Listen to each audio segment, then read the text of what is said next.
Sénégal. La preuve avec la présence du Premier ministre, M. Ousmane Sonko, ce soir avec nous, à qui je passe la parole pour son allocution.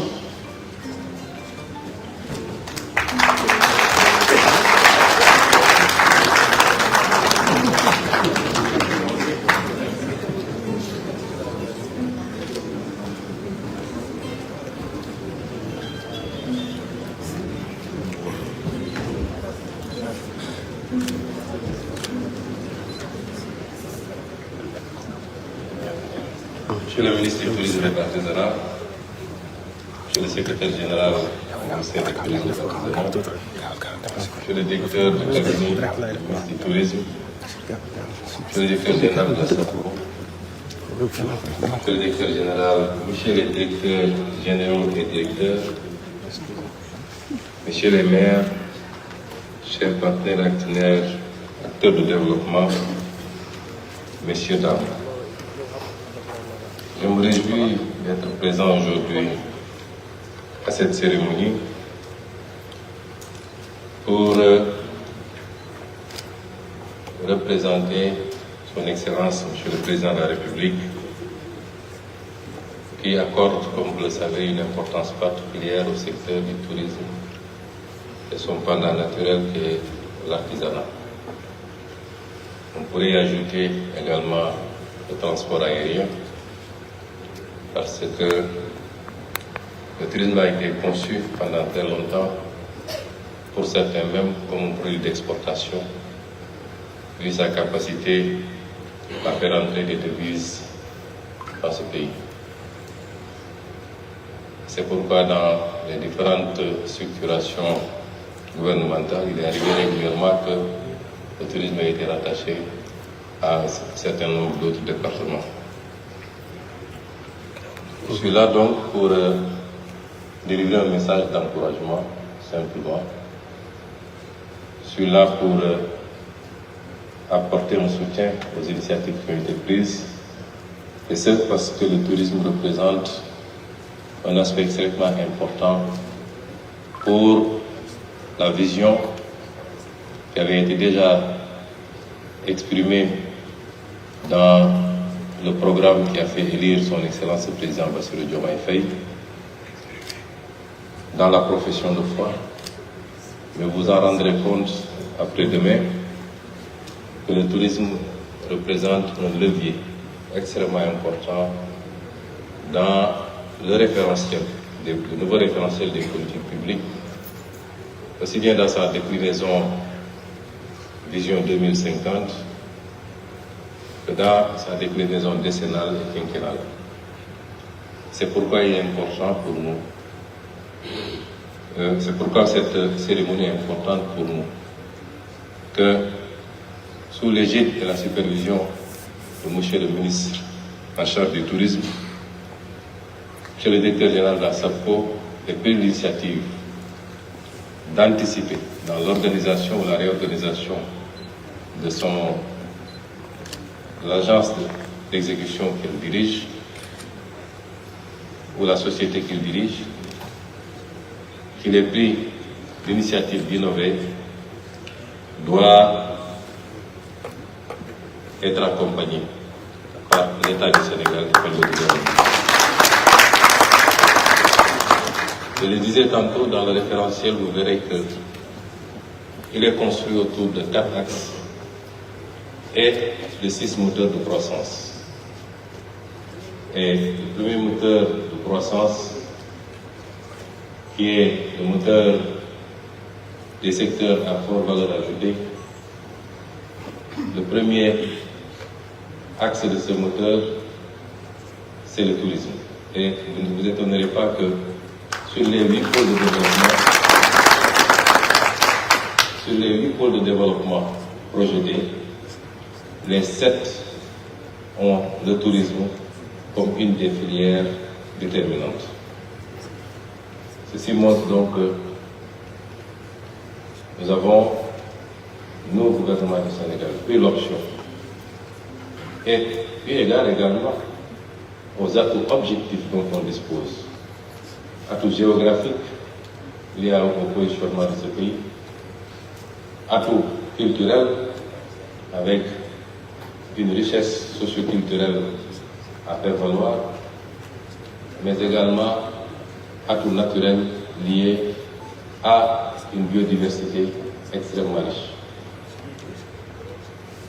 Qui veut construire le Sénégal doit construire sur ce sol extrêmement important, avec un potentiel énorme en termes d'employabilité, surtout pour les jeunes, mais également la création de richesses et d'impact sur la croissance du pays.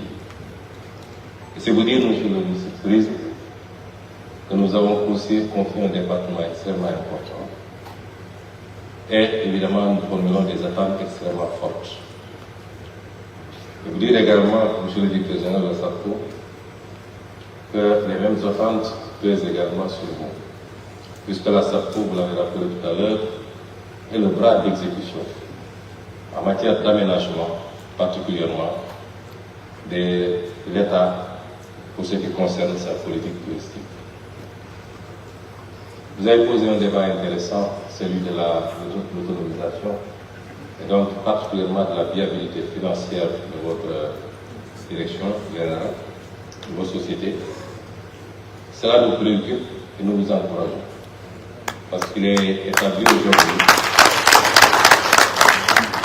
aujourd'hui, et monsieur le ministre des Transports ne me démentira pas, qu'il y a beaucoup de sociétés nationales qui ne parviennent pas à assurer cette autonomie et à assurer leur viabilité financière et finalement qui vivent pratiquement sous perfusion de l'État et du budget. Cela n'est pas souhaitable et cela ne peut pas garantir des résultats pour une société nationale. C'est pourquoi nous nous réjouissons de voir que vous prenez le devant pour nous fixer comme objectif d'atteindre cette autonomisation de la SAPCO. Mais cela passe par beaucoup d'initiatives, de prises d'initiatives, beaucoup d'ambition, beaucoup d'innovation. Et en cela que j'ai apprécié l'initiative que vous avez prise de filialiser et évidemment, d'étendre légèrement le champ d'activité de votre société nationale. En créant la filiale logistique. Tout à l'heure, avant de venir, j'ai visité au parc le matériel qui est exposé, matériel roulant, de très bonne qualité en apparence. Je ne suis pas un spécialiste en la matière, mais surtout qui allie un certain nombre de préoccupations, celle du transport des touristes,